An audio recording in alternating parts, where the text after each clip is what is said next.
Hi அஸ்ஸலாமு அலைக்கும். Welcome to Safiya's kitchen. Today என்ன ரெசிபி பார்க்க போகிறோன்னா பீஃப் கறி வடை எப்படி செய்கிறதுன்னு பார்க்க போகிறோம். அதுக்கு நான் ஒரு 150 கிராம் பீஃப் எடுத்து நல்லா வாஷ் பண்ணி வச்சுருக்கேன். இஞ்சி பூண்டு, உப்பு, மிளகாத்தூள், மஞ்சத்தூள் இதெல்லாம் போட்டு நல்லா பெரட்டி வச்சுட்டு லைட்டாக தண்ணி ஊற்றிக்கோங்க. கொஞ்சமாக ஊற்றிட்டு விசிலுக்கு வச்சுருங்க. ஒரு 2 விசில் வச்சுட்டு சிம்மில் போட்டுருங்க. ஒரு விசில் அடிக்கட்டும். இதுக்கு மசாலா ரெடி பண்ணோம். அதுக்கு உடச்ச கல் எடுத்து நைஸ் பவுடராக அரைச்சி ஒரு பவுலில் எடுத்துக்கிட்டேன்.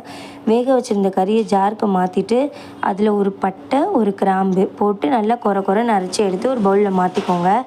கொஞ்சம் கருவேப்பிலை, பொடியாக நறுக்கிற வெங்காயம் 1, அப்புறம் கறி மசாலா தூள் 2 டீஸ்பூன், அந்த உடச்சக்கல்ல பவுடர் 2 டீஸ்பூன், கொத்தமல்லி லைட்டாக போட்டு வடை மாதிரி தட்டி எடுத்துக்கோங்க.